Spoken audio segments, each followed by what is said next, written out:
دین کی سربلندی ملک اور ملت اسلامیہ کا تحفظ اور دعوت دین اسلامی تعلیم کی روح ہے. یعنی کہ ہماری جو ہے اسلامی تعلیمات کا ایک اور بھی ہے کہ ہم نے دین کو کس طرح سے سربلند کرنا ہے، اپنے ملک کو، اپنی ملت اسلامیہ کو تحفظ کس طرح سے کرنا ہے، اور دعوت دین کی کس طرح سے دعوت دینی ہے، لوگوں کو اسلام کی تعلیمات کی طرف کس طرح سے راغب کرنا ہے. یہ سب کچھ ہماری اسلامی تعلیمات میں شامل ہیں. اسلامی تعلیم جو ہے وہ معاشرے کے تمام افراد کو ایک جیسے مواقع فراہم کرتی ہے تاکہ لوگ اپنی فطری صلاحیتوں کے مطابق تعلیم و تربیت پا سکیں. فطری صلاحیتیں ہم پہلے بھی بہت دفعہ ڈسکس کر چکے ہیں کہ ہر شخص کے اندر ایک جیسی فطری صلاحیتیں نہیں ہوتی. کوئی اچھا خطاط ہوتا ہے، اچھا لکھ سکتا ہے، کوئی اچھا بول سکتا ہے، کوئی اچھے طریقے سے مینجمنٹ کر سکتا ہے. تو جو جس کی فطری صلاحیتیں ہوتی ہیں وہ اس کے مطابق جو ہے وہ زندگی گزارے. یہ اسلامی تعلیم جو ہے اس کو بھرپور موقع دیتی ہے. اسلامی تعلیم کی اہم فکری اساس آخرت کی فلاح کا اصول ہے. یعنی ہم جو دنیا میں جتنے بھی کام کر رہے ہیں اس میں ہم اسلامی تعلیمات کو کیوں فالو کر رہے ہیں، کیوں ہم اس کو اسلامی تعلیمات کے مطابق گزارنے کی کوشش کر رہے ہیں، بیکاز ہم چاہتے ہیں کہ ہماری آخرت جو ہے اس میں ہماری فلاح ہو جائے، اس میں ہمیں کامیابی حاصل ہو جائے. اسلام میں تعلیم کی اہمیت کیا ہے؟ اسلام دین فطرت ہے. بہت امپورٹنٹ پوائنٹ ہے. دین فطرت کا مطلب یہ ہے کہ فطرت کے تقاضوں کو دیکھتے ہوئے اسلام جو ہے وہ بنایا گیا ہے. یہ واحد دین ہے جس نے تعلیم پر سب سے زیادہ زور دیا ہے. بنیادی طور پر اسلام تعلیم و تربیت کا جو ہے وہ خواہاں ہے. اب جو اسلام بنیادی طور پہ اگر ہم دیکھتے ہیں تو باقی مذاہب سے اگر ہم کمپیئر کریں تو ہمارا جو دین اسلام ہے یہ ہمیں بتاتا ہے کہ ہم جو ہے وہ دینی تعلیم کے ساتھ ساتھ بچوں کی تربیت پر بھی جو ہے وہ فوکس کریں یا اس پہ بھی دھیان دیں. ہمارے جو ہے پہلی جو وحی نازل ہوئی اس میں بھی کس کا ذکر کیا گیا تھا؟ لفظ اقرا استعمال کیا گیا جس کے معنی ہے پڑھنا.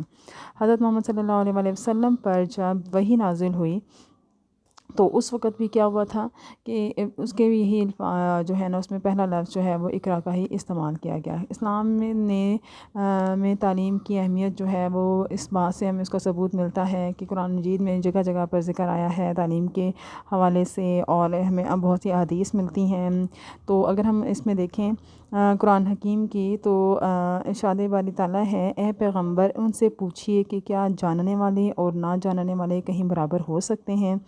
اس کے علاوہ اس میں 2 پوائنٹس اور بھی ہیں. اگر آپ اپنی بک سے دیکھیں گے تو آپ کو پتہ چلے گا کہ پہلی جو آیت جس کا ترجمہ دیا ہوا ہے وہ ہے، تم میں سے جو لوگ ایمان رکھنے والے ہیں اور جنہیں علم بخشا گیا ہے اللہ تعالیٰ ان کے درجات کو بلند فرماتا ہے. ایک اور جگہ ارشاد ہے، اللہ نے خود شہادت دی ہے کہ اس کے علاوہ سوا کوئی الہ نہیں، اور یہی شہادت فرشتوں اور سب اہل علم نے دی ہے. پھر احادیث کی روشنی میں دیکھیں تو حضرت محمد صلی اللہ علیہ وسلم کو یہ دعا سکھائی گئی، ربی زدنی علما، اے میرے رب میرے علم میں اضافہ فرمائے. ان آیت کریمہ کی روشنی میں یہ کہا جا سکتا ہے کہ اسلام میں پڑھنا اور پڑھانا روز اول سے خصوصی اہمیت کا حامل رہا ہے. حصول علم اور اشاعت علم جو ہے اسلام کا بنیادی تقاضا ہے. اسلام میں عمل تعلیم کی عظمت کا اندازہ اس ارشاد نبی صلی اللہ علیہ وسلم سے لگایا جا سکتا ہے.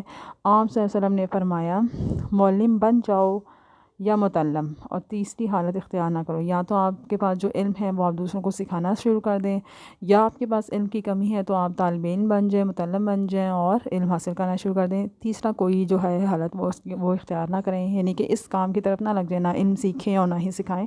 اگر آپ کے پاس علم کی کمی ہے تو آپ علم سیکھ لیں، اور اگر آپ نے کوئی علم سیکھ لیا ہے تو اس کو جو ہے دوسروں کو سکھانا شروع کر دیں. اللہ تعالیٰ نے رسول اکرم صلی اللہ علیہ وسلم کے منصب رسالت کے تذکرے میں واضح طور پر تعلیم کتاب اور تعلیم حکمت کو آپ صلی اللہ علیہ وسلم کے وظائف میں شمار فرمایا ہے. حضور اکرم صلی اللہ علیہ وسلم نے اپنے لیے جس حیثیت کا اظہار فرمایا وہ یہ تھی، مجھے تو معلم بنا کر بھیجا گیا ہے. حضور اکرم صلی اللہ علیہ وسلم نے قرآن حکیم کی تعلیم و تدریس کی اہمیت کی وضاحت کرتے ہوئے ارشاد فرمایا، تم میں سے بہتر وہ شخص ہے جو قرآن مجید کی تعلیم حاصل کرے اور پھر اس کی تعلیم دے.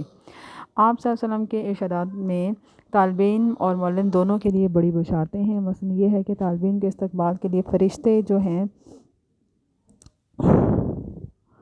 اپنے پر بچھاتے ہیں، اور معلم کے لیے کائنات کی ہر شے دعائے خیر کرتی ہے. جو آدمی علم کی تلاش میں نکلتا ہے وہ فی سبیل اللہ جہاد میں ہوتا ہے جب تک وہ واپس نہ آئے. اللہ تعالیٰ اس کے فرشتے، تمام آسمانی مخلوق، حتیٰ کہ چونٹیاں اپنے بلوں میں اور مچھلیاں سمندر میں انسانیت کے معلمین کے لیے دعا کرتے ہیں۔ پھر ہے علم حاصل کرنا ہر مسلمان مرد اور عورت پر فرض ہے۔ ان آیت کریمہ اور احادیث نبی صلی اللہ علیہ وسلم سے علم، تعلیم اور معلم کی فضیلت کا پتہ چلتا ہے۔ پھر ہمارا نیکسٹ ٹاپک آ رہا ہے گرلس ذرائع علم۔ ذرائع علم کے ہم کن کن ذرائع سے جو ہے وہ تعلیم حاصل کر سکتے ہیں۔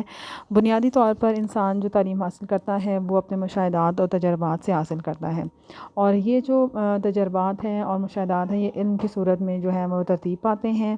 علم سے مراد کسی بھی شے کا جاننا، پہچاننا، سمجھانا اور یا اس کے متعلق معلومات حاصل کرنا ہے۔ ان اشیاء میں مادی اشیاء بھی آ جاتی ہیں اور غیر مادی اشیاء بھی۔ مادی اشیاء کا کیا مطلب ہے؟ جن کو آپ دیکھ سکتے ہیں، جو نظر آتی ہیں، اور غیر مادی اشیاء ہیں وہ ہیں جو ہمیں وہ چیزیں، ان چیزوں کے بارے میں علم حاصل کرنا جو ہمیں نظر نہیں آ رہی۔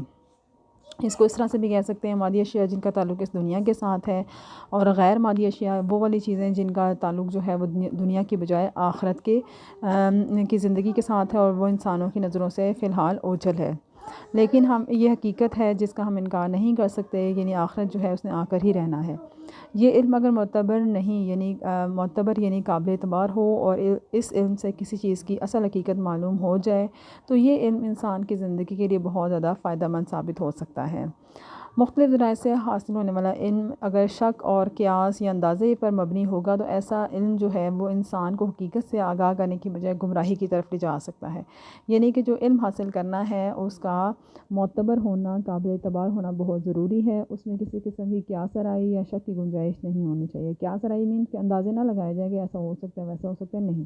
جو آپ کا قابل قبول، قابل اعتبار علم ہوگا وہی آپ کا جو ہے آپ کو صحیح راستے کی طرف لے کر جائے گا۔ اس لحاظ سے علم کے ذرائع کی جو ہے وہ بہت اہمیت ہے۔ انسان نے آج تک جو علم حاصل کیا ہے وہ مندرجہ 5 ذریعوں سے حاصل کیا ہے۔ پہلا ہے حواس خمسہ۔ حواس خمسہ کہتے ہیں گرلس جو ہمیں اللہ تعالیٰ نے 5 حصے عطا کیے ہیں نا، سونگھنے کی حص ہے، چکھنے کی حص ہے، دیکھنے کی حص ہے، اور ساتھ میں ہمارے پاس چھونے کی حص ہے، سننے کی حص ہے، ٹھیک ہے۔ دوبارہ سے میں ان 5 حواس کے نام بتا دیتی ہوں۔ دیکھنے کی حص ہے، سونگھنے کی حص ہے، چکھنے کی حص ہے، سننے کی حص ہے، اور چھونے کی حص ہے، ٹھیک ہے۔ اس کے علاوہ انسان اپنی عقل سے بھی سوچتا ہے، اور شعور اگر اس کو ہو، علم ہو پہلے سے، اور اپنی عقل استعمال کر کے بھی وہ صحیح راستے کی طرف جا سکتا ہے۔